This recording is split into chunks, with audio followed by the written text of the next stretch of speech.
Essentially at the heart of it is the lack of priority to women and children, or the invisibility that women have in this country. Despite the existence of many cross-sectional nutritional programs, pregnant and lactating mothers, especially those from rural and poor households, continue to be left out of social security nets and maternity benefits. India is already home to the largest population of malnourished children in the world. Left unattended to, we risk raising a lost generation of children who are malnourished, poor, and more susceptible to dying from common ailments around us. Given the context, how can our government services improve the nutritional outcomes of young children, pregnant women, and lactating mothers?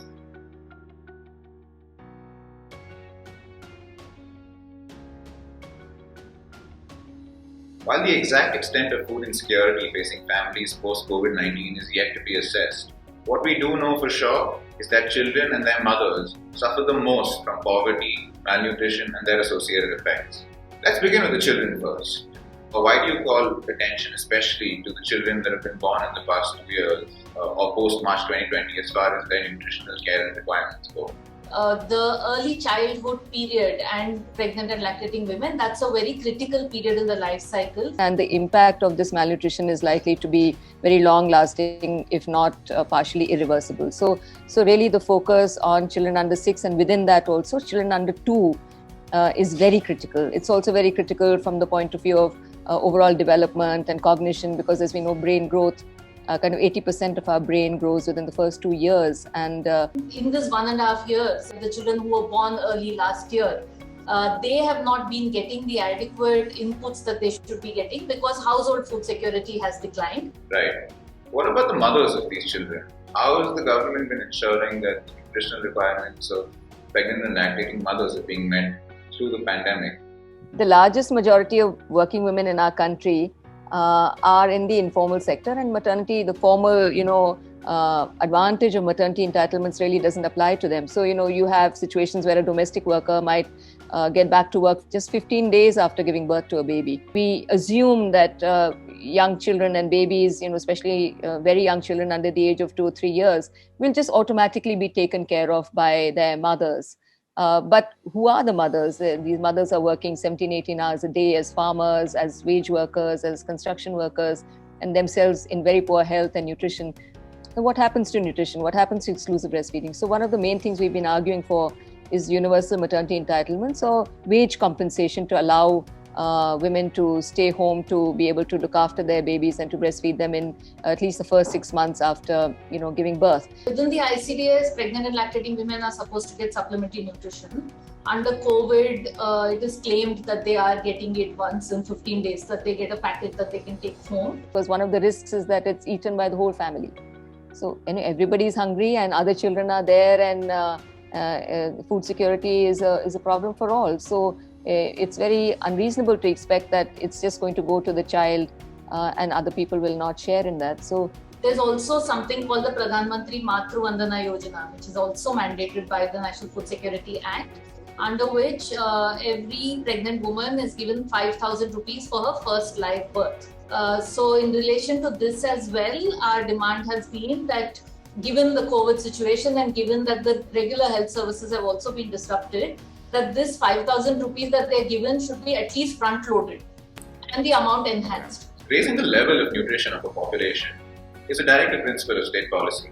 Yet, the Supreme Court on multiple instances has recognized and interpreted the right to food with special focus on child nutrition under the right to life guaranteed by Article 21. But how did the pandemic affect Anganwadi services available in rural India? And what are activists' current demands vis-a-vis Anganwadi worker rights and the need to restart services immediately across villages? The Anganwadi system has broadly been closed for 2 years.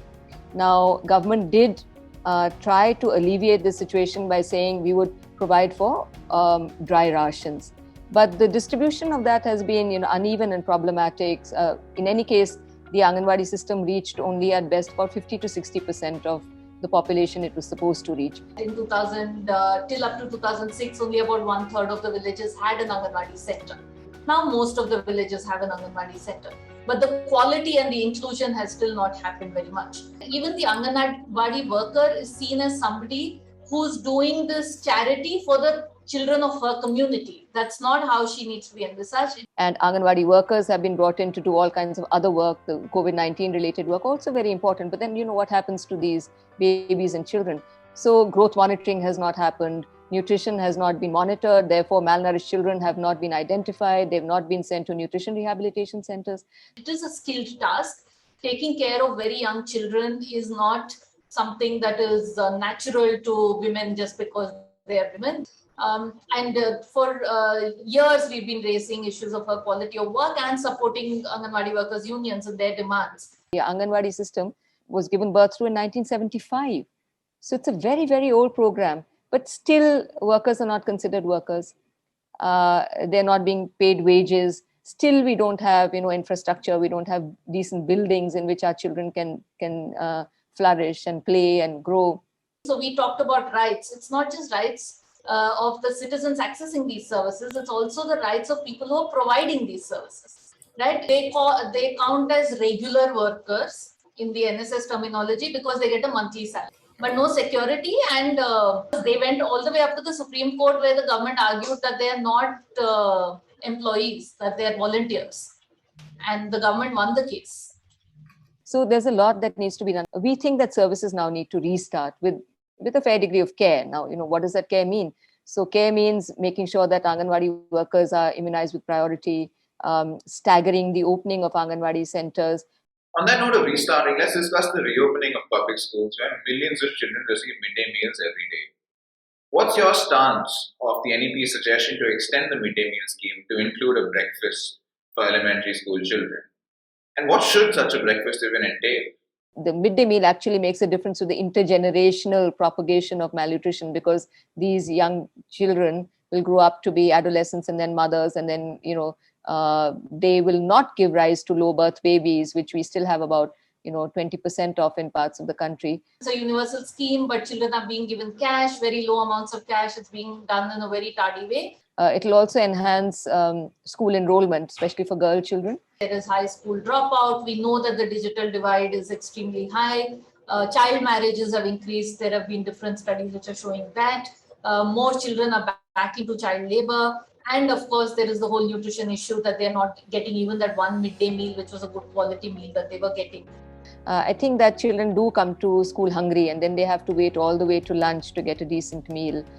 So I think that the inclusion of breakfast will help. That it shouldn't really be up to somebody sitting, in Delhi or elsewhere to decide menus. This is a conversation that must happen with local communities, and we should have a variety. Give one boiled anda one day and the other day give sprouts or chana. Even, it's not very difficult to do or expensive. To get them all these services, also the first thing that needs to be done is to bring them back to the school. When children are kept away from schools, they're kept away not just from their right to education, but their right to health, their right to nutrition, their right to freedom from labor. All of this gets affected when they're kept away from that institution, which is the school or the Anganwadi. Right. I think it's fair to say at this point that the pandemic has deepened poverty and the need for government feeding programs. Now, the both of you, as part of your research and advocacy with the Right to Food campaign, have worked with the government as members of commissions and committees. What are some of the major bottlenecks that are holding us back from fully realizing the right to food, especially that of young children and their mothers? Under the National Food Security Act, you're also supposed to have a district grievance redress officer appointed. What the governments have done is they have given it as an additional charge to existing officers. So somewhere the district collector will also be DGRO, somewhere it will be the SDM, elsewhere.